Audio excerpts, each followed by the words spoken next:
Malam itu aku baru saja pulang dari shift kerja sore di sebuah minimarket 24 jam di Jogja. Tubuhku capek, tapi otak masih waspada karena tiba-tiba aku dapat chat WhatsApp dari Denny, teman kampusku dulu yang sudah lama gak kontak. Isi pesannya simple. "Bro, nginep di kos gue dong semalam aja. Gue lagi gak enak badan, pengen ada temen. Kos gue yang dulu masih di Seturan." Jam menunjukkan pukul 22.31. Aku sempat ragu karena sudah lama tak ketemu Denny dan gaya bahasanya pun agak janggal. Tapi karena aku tahu kos dia dulu cukup nyaman dan gak terlalu jauh dari tempatku, akhirnya aku balas, "Oke, gue OTW." Sesampainya di depan kos yang pernah ku kenal, aku heran karena suasananya sepi banget. Pintu pagar tak dikunci, jadi aku dorong pelan dan masuk. Kos itu punya 2 lantai. Denny dulu tinggal di kamar pojok lantai atas. Aku naik dan benar saja, pintu kamarnya terbuka sedikit. Lampu di dalam menyala redup. "Den," panggilku pelan sambil mengetuk. Tak ada jawaban, tapi tiba-tiba terdengar suara dari dalam. "Masuk aja." Suara itu lirih dan agak berat, tapi aku kira itu Denny yang lagi sakit. Aku dorong pintu dan kulihat kasurnya kosong. Hanya ada 1 handuk basah tergantung di kursi dan aroma kapur barus yang menusuk. Tidak ada Denny, tapi suara tadi jelas dari dalam kamar ini. Aku duduk di pinggir kasur sambil menunggu. Kupikir dia mungkin sedang di kamar mandi. Tapi saat ku cek kamar mandi yang menempel di kamar itu, kosong. Tidak ada siapa-siapa. Lalu aku dapat notifikasi WhatsApp dari Denny. "Bro, sorry baru bisa bales. Gua udah seminggu pulang kampung. HP sempet hilang. Ngapain emangnya?" Aku membeku. Tanganku gemetar sambil membaca ulang pesan itu. Aku langsung bangkit, membuka pintu kamar untuk keluar. Tapi saat itu, aku mendengar langkah kaki pelan di koridor, mendekat ke arah kamar ini. Langkah itu terhenti tepat di depan pintu yang masih terbuka setengah. Aku tahan napas, tak ada siapapun di luar. Tapi tiba-tiba pintu tertutup sendiri dengan keras, brak. Aku terkunci di dalam kamar kosong ini bersama sesuatu. Setelah pintu tertutup sendiri dengan keras, aku sontak melompat dari kasur. Jantungku berdetak cepat, keringat dingin mulai membasahi leher. Aku buru-buru menarik gagang pintu, tapi terkunci. Kutarik paksa, tetap tak bisa. Bahkan engselnya terasa dingin, seperti besi beku. "Astagfirullah," bisikku pelan. Kupalingkan kepala ke seluruh sudut kamar. Tak ada yang aneh secara kasat mata. Tapi suasananya berubah. Udara terasa lebih berat, pengap, dan seakan ada sesuatu yang diam mengawasi dari balik sudut-sudut gelap. Lampu yang awalnya terang mulai meredup sendiri, berkedip perlahan seperti mau mati. Aku coba menghubungi Denny lagi lewat chat.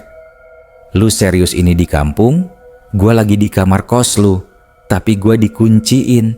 Nggak ada orang dan tadi ada suara nyuruh gua masuk." Balasannya cukup cepat. "Gila, lu masuk kamar nomor 7 lantai atas. Itu kamar terakhir yang gua tempatin sebelum gua pindah. Kos itu kosong semua sekarang. Nggak ada penghuninya lagi semenjak ada yang..." Belum sempat dia menyelesaikan pesannya, lampu kamar langsung padam. Gelap, total. Mataku butuh beberapa detik untuk menyesuaikan. Dalam diam, aku mendengar bunyi lirih seperti gesekan kuku di dinding. Lalu suara itu berubah, seperti napas berat terengah-engah dari sudut pojok dekat lemari tua. Lemari itu, entah kenapa, seperti bergetar sangat halus, nyaris tak terlihat kalau tidak diperhatikan. Aku diam, mencoba menahan suara napas. Tanganku meraba-raba mencari benda apapun sebagai senjata. Tersentuh botol parfum kaca di meja belajar, kupegang erat-erat. Tiba-tiba, cereak, pintu lemari terbuka sendiri. Perlahan, dari balik gelapnya, ada suara perempuan menangis pelan. Bukan tangis keras, tapi lirih, menyayat. Seperti orang tersesat yang minta tolong, tapi tak punya tenaga untuk berteriak. Aku mundur, menempel ke dinding, siap melempar botol. Tapi tak ada yang keluar dari lemari. Hanya suara tangisan yang semakin keras. Sekujur tubuhku sudah basah kuyup oleh keringat. Bau anyir, seperti darah, mulai tercium samar-samar. Tiba-tiba, suara tangisan itu berhenti, hening. Dan dari balik lemari, terdengar suara perempuan. Kali ini jelas, dekat, seperti sedang membisik langsung ke telingaku. "Kamu udah datang ya?" Tubuhku kaku. Suara itu terlalu jelas untuk disebut halusinasi. Ia terdengar dari arah lemari, tapi seolah berbisik tepat di belakang telingaku. "Kamu udah datang ya?" Aku menoleh cepat ke arah lemari. Masih terbuka sedikit, tapi tidak ada siapa-siapa. Tak ada bayangan, tak ada sosok, hanya kekosongan yang menghitam di dalamnya. Tanganku gemetar, parfum di genggaman hampir terlepas. Aku mundur pelan ke arah pintu, berharap mungkin saja kuncinya tiba-tiba bisa dibuka. Tapi belum sempat aku memutar gagangnya lagi, lampu kamar menyala sendiri, bukan perlahan, tapi seketika, seperti seseorang menekan saklar dari luar. Saat cahaya kembali, aku menatap sekeliling, dan dunia seperti berhenti. Di depan lemari, entah sejak kapan, berdiri sosok perempuan. Rambutnya panjang, menjuntai menutupi wajah. Pakaiannya lusuh, seperti baju tidur yang sudah bertahun-tahun tak dicuci. Tangannya menggantung di sisi tubuh, tapi jemarinya mencuat kaku, seperti terkilir. Kakinya tak menyentuh lantai, mengambang beberapa senti. Mataku terpaku. Sosok itu tidak bergerak. Aku memejamkan mata, berharap ini cuma imajinasiku yang terlalu lelah. Tapi saat aku buka lagi, dia lebih dekat. Kini hanya berjarak 2 meter. Tanpa sadar, aku melempar botol parfum ke arahnya sambil teriak, "Siapa kamu?" Botol itu menembus tubuhnya dan pecah di lantai belakangnya. Tidak ada suara benturan ke badan, tidak ada reaksi dari sosok itu. Tapi tiba-tiba lampu kembali padam. Gelap lagi. Aku lari ke kasur, memegang ponsel, menyalakan flashlight. Begitu cahaya dari HP menerangi ruangan, kamar itu kosong. Sosok perempuan tadi menghilang. Tapi sesuatu lain muncul. Di dinding atas kepala kasur ada coretan besar berwarna hitam, seperti tulisan dari tangan yang gemetar dan marah. "Kamu gantian." Aku mundur, terpeleset oleh serpihan parfum yang pecah di lantai. Jatuh. Sakit, tapi aku tetap bangkit. Pikiran kacau. Siapa perempuan itu? Kenapa dia bilang aku gantian? Aku mencoba menghubungi Denny lagi, memaksa dia jelaskan semuanya. Pesan terakhir darinya akhirnya terkirim. "Lu harus keluar dari sana sekarang. Itu kamar cewek yang bunuh diri karena..." Pesan itu terputus, dan saat aku menatap pintu kamar, pegangan pintu berputar sendiri dari luar. Gagang pintu berputar perlahan dari luar. Aku membeku di pojok kamar sambil menggenggam HP erat-erat. Suaranya pelan, klik, klik, seperti disengaja agar terdengar. Tapi pintu tak terbuka. Setelah beberapa detik, suara itu berhenti. Hening kembali menyelimuti kamar. Kupaksakan diri bangkit dan mencoba menghubungi Denny lewat telepon. Aku butuh suara manusia nyata. 3 kali nada sambung dan akhirnya tersambung. "Den, gila lu, ini kamar apaan? Gue lihat perempuan. Lemari kebuka sendiri, lampu mati nyala, ada tulisan di dinding, dan..." Denny memotong cepat, nadanya panik. "Lu di kamar nomor 7, kan? Keluar. Lu harus keluar." "Aku kekunci, Den. Nggak bisa buka. Ini kamar apaan sih sebenarnya?" Denny menarik napas dalam-dalam dari seberang. Suaranya mulai gemetar. "Itu kamar bekas anak Stykes, namanya Ratna. Dia kos di situ 3 tahun lalu. Cantik, pendiam, selalu pakai jaket walau panas. Gak pernah ajak ngobrol siapapun. Sampai suatu hari, dia ditemukan gantung diri di lemari. Aku menelan ludah. Lemari yang barusan terbuka sendiri itu? Orang kos waktu itu bilang mereka sering dengar suara cewek nangis tiap malam dari kamar itu. Pas dicek, udah terlambat. Dia udah dingin, mukanya ungu, lidahnya menjulur, dan yang paling parah, wajahnya menatap lurus ke arah pintu seperti nungguin orang datang. Suasana kamar langsung makin menyesakan. Kata-kata Denny seperti menempel di kepala. Abis kejadian itu, 3 anak yang pernah nekat tidur di kamar itu, semuanya ngalamin hal sama. Diganggu, sampai akhirnya pindah. Satu dari mereka bahkan kabur jam 3 pagi lompat dari balkon, karena katanya dikejar cewek nangis. Aku menunduk, mencoba mencerna semua itu. Lalu, teringat satu hal. Dan tadi ada tulisan di dinding. Kamu gantian. Maksudnya apaan? Denny terdiam cukup lama, lalu menjawab lirih. Katanya, arwah Ratna masih nunggu orang terakhir yang dia tunggu sebelum mati. Nggak ada yang tahu siapa. Tapi, setiap ada yang nginep di kamar itu, dia bakal nyoba gantiin tempatnya. Tiba-tiba, layar HP-ku mendadak gelap, mati total. Dan di tengah keheningan itu, terdengar suara napas berat, persis di belakangku. Suara napas berat di belakangku terasa begitu dekat, seolah menempel di tengkuk. Suara yang sama, seperti saat pertama kali aku dengar tangisan dari dalam lemari. Tapi, kali ini berbeda. Ada hawa dingin menggerayangi punggungku. Aku memberanikan diri menoleh perlahan. Kosong, tidak ada siapa-siapa. Tapi bekas embun tipis mulai terbentuk di kaca jendela. Udara dalam kamar semakin menusuk tulang, seperti sedang berada di dalam ruangan mayat. Aku mendekat ke kaca dan saat menghembuskan napas, terlihat sesuatu yang mengerikan. Tulisan kabur muncul dari embun. Mau kemana? Aku mundur panik. Detak jantungku seolah meledak. Aku langsung berlari ke pintu dan memutar-mutar gagangnya dengan sekuat tenaga. Tetap tak bisa dibuka, seakan ada kekuatan dari luar yang menahannya.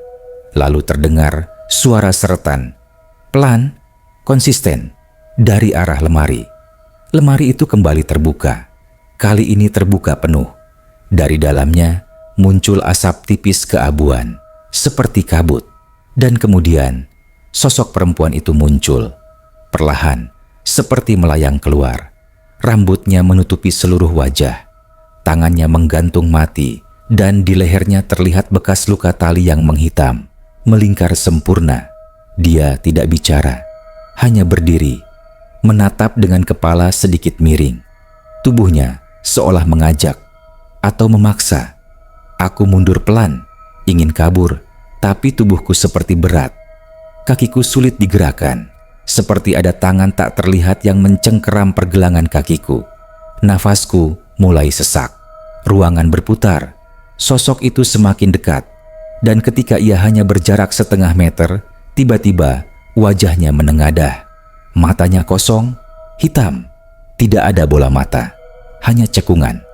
Lalu dia berbisik, suaranya parau, menggema di seluruh ruangan. Kamu yang aku tunggu.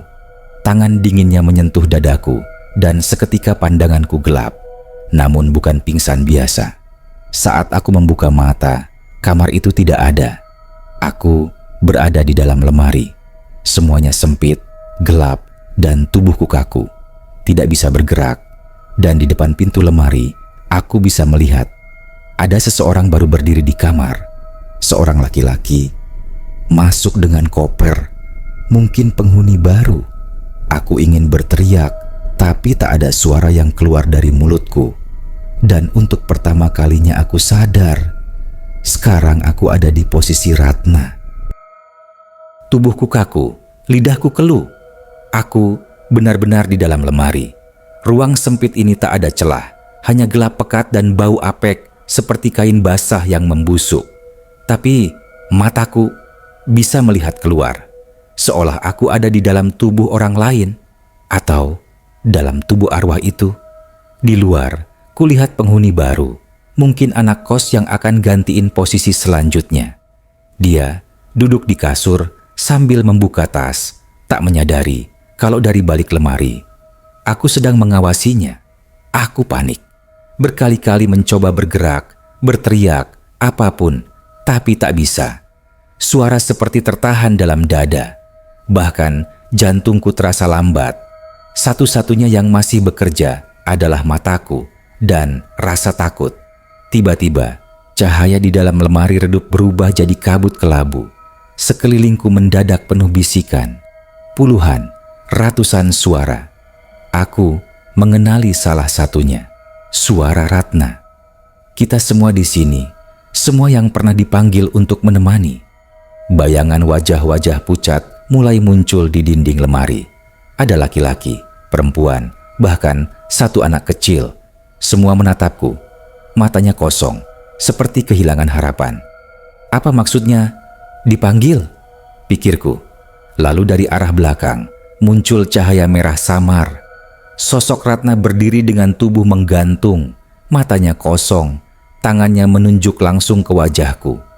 Gantian, giliranmu keluar kalau bisa. Tiba-tiba pandanganku berputar cepat dan aku terlempar keluar lemari, seperti diseret oleh kekuatan tak terlihat. Aku kembali di kamar, tersungkur di lantai, napas memburu. Tapi ada yang berubah. Warna ruangan gelap kehijauan, jam di dinding menunjukkan pukul 03.13, padahal baru pukul 22.00. HP-ku menyala sendiri. Ada satu pesan baru dari Denny. Lu masih hidup? Gua lihat video live dari kos lu. Ada yang nge-live di TikTok. Aku menatap HP dengan ngeri. Video live apanya, Den? Ada orang kayak kamu duduk di kasur, muka pucat. Judul live-nya, Tamu Terakhir Ratna. Tanganku langsung gemetar. Aku buka TikTok, dan benar, ada live aktif dari akun yang tak kukenal. Gambar di layar menampilkan diriku sendiri, duduk diam di kasur. Tapi aku sedang berdiri sekarang, bukan duduk. Lalu kamera live itu perlahan menyorot ke lemari. Dan dari balik celahnya, tangan pucat perlahan muncul, mendorong pelan. Lift terus berjalan, dan komentar mulai membanjiri. Serem banget sumpah. Itu cewek di lemari? Fake gak sih? Tapi kok real banget. Aku tak tahu mana yang nyata lagi. Aku tak peduli lagi dengan apapun. Yang penting keluar dari kamar ini sekarang juga. Kusambar kunci dari gantungan dekat pintu, memutarnya dengan tangan gemetar. Klek. Tapi pintu tetap tak terbuka. Kuputar lagi. Kunci bergerak, tapi pintu seperti dilas dari luar. Aku dorong, kutendang, kugedor sekuat tenaga sambil berteriak. Tetap percuma. Tiba-tiba dari belakang terdengar suara ketukan dari dalam lemari. Tok, tok, tok. Aku menoleh. Lemari itu sedikit terbuka. Bayangan hitam berdiri di tengahnya. Sosok perempuan itu kembali, wajahnya mengelupas, kulitnya membiru. Dia mengangkat tangan, menunjuk langsung ke arah meja belajar. Aku menoleh cepat dan melihat sesuatu yang tak kulihat sebelumnya. Sebuah buku tua, bersampul hitam lusuh, tergeletak di antara tumpukan kertas. Saat kubuka, halaman pertamanya membuat dadaku sesak. Catatan ritual pemanggilan penjaga kos. Di bawah judul itu tertulis tangan Ratna. Lembar demi lembar berisi catatan tentang bagaimana dia dulu melakukan ritual agar kosnya ramai penyewa. Dia melakukan pemanggilan, memanggil penjaga dari dunia lain dengan janji akan selalu ada teman untuknya.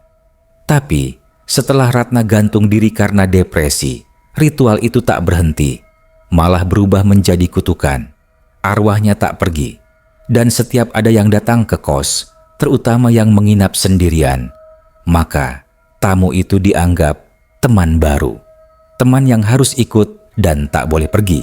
Lalu mataku tertumbuk pada satu lembar terakhir, daftar nama orang yang pernah menemani Ratna. Kugulung lidahku sendiri saat membaca satu persatu. 1. Nur Halim 2021. 2. Sari 2022. 3. Sinta 2022. 4. Fadli 2023. 5. Dan seterusnya, yang membuatku benar-benar nyaris pingsan. Nomor terakhir bertuliskan 10. Raka 2024 namaku. Tulisannya masih basah, seperti baru ditulis beberapa menit lalu. Jantungku berdegup tak karuan.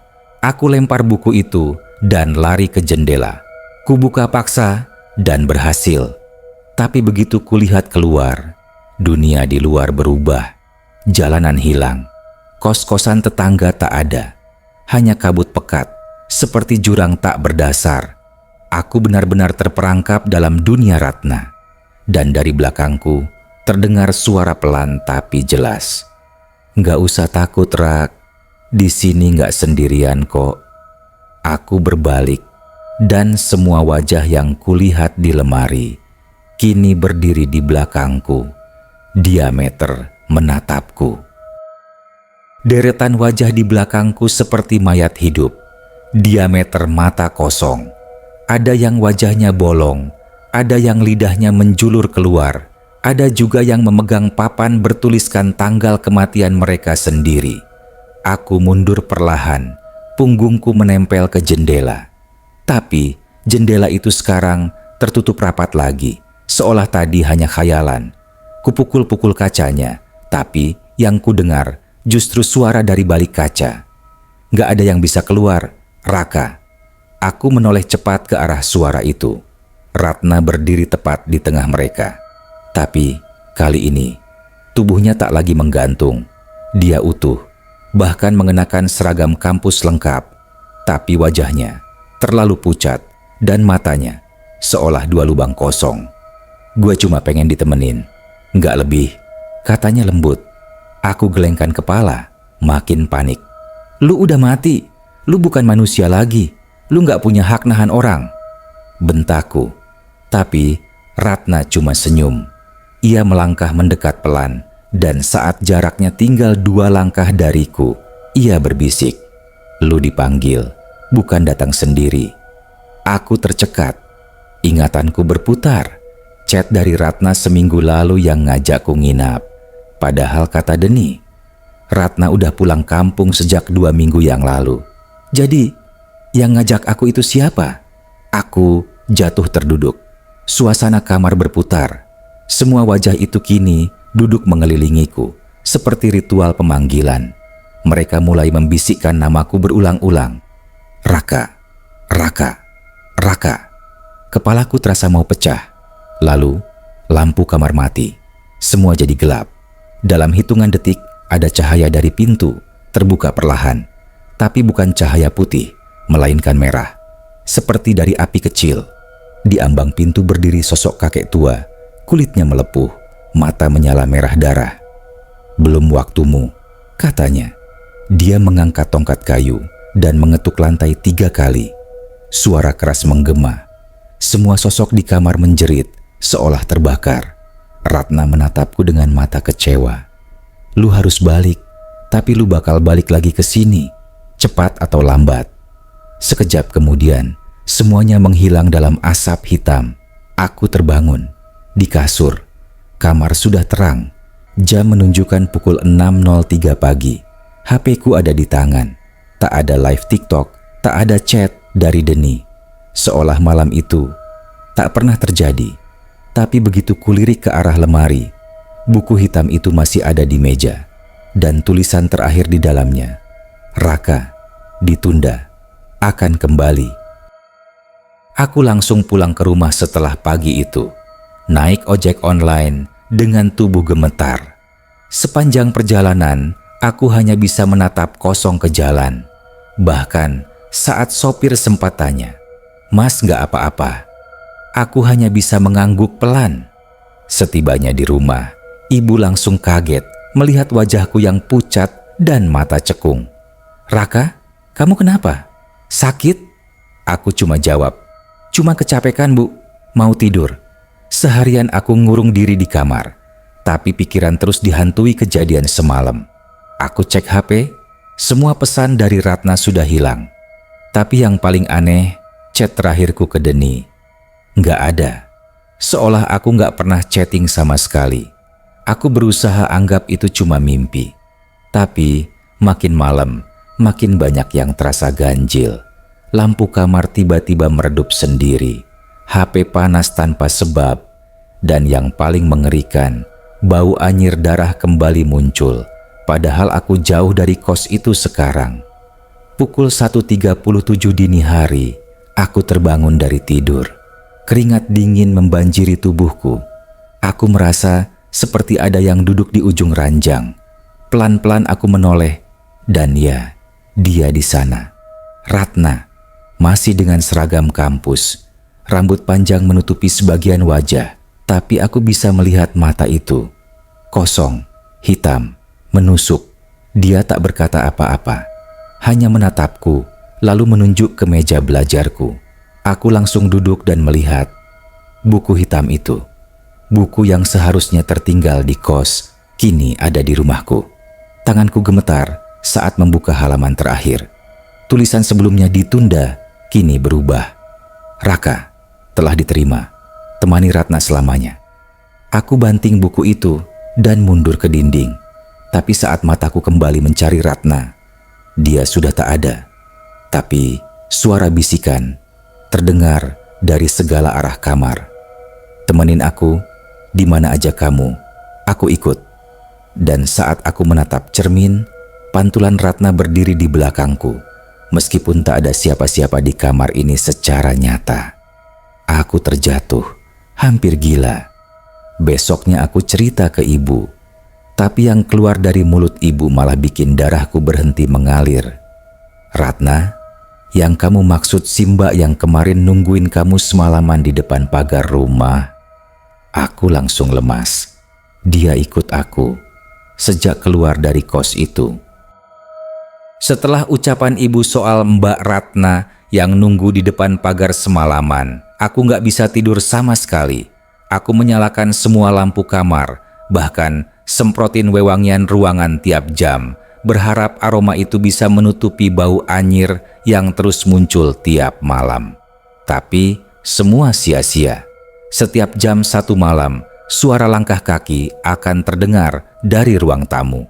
Lalu samar-samar, ada suara bisikan pelan dari arah lemari. Aku nggak akan ninggalin kamu, Rak. Aku pernah coba buang buku hitam itu ke sungai, bahkan bakar. Tapi anehnya, tiap aku balik ke kamar, buku itu selalu ada lagi di meja. Persis di tempat yang sama, bahkan lebih bersih, seperti baru. Akhirnya, aku coba cari bantuan ke seorang ustaz. Beliau datang ke rumah, mengaji, dan memercikan air ruqyah ke seisi kamar. Di hari itu, untuk pertama kalinya, suasana terasa normal. Nggak ada bau, nggak ada suara. Aku hampir menangis lega. Tapi, ustaz itu sempat menatapku lama sebelum pulang, lalu berkata, "Kalau dia bukan jin, tapi arwah penasaran yang merasa kamu adalah janji, ini nggak bisa cukup dengan ruqyah. Harus ada yang diselesaikan." Aku terdiam. Apa maksudnya janji? Dan malam itu, aku akhirnya sadar. Semua ini bermula dari undangan Ratna untuk menemani di kos. Aku pikir itu cuma iseng.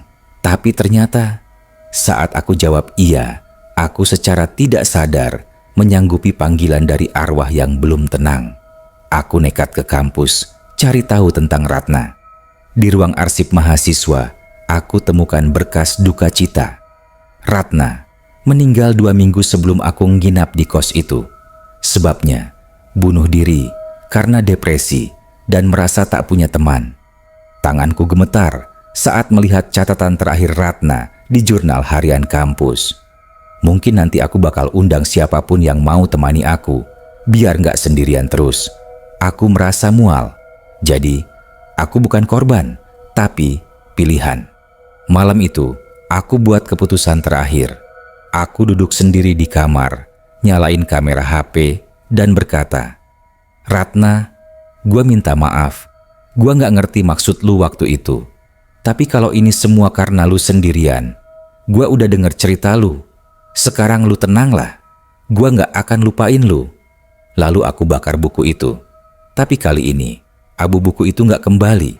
Tak ada suara, tak ada bau. Malam-malam selanjutnya, sunyi. Tapi sejak itu, akun TikTokku kadang live sendiri.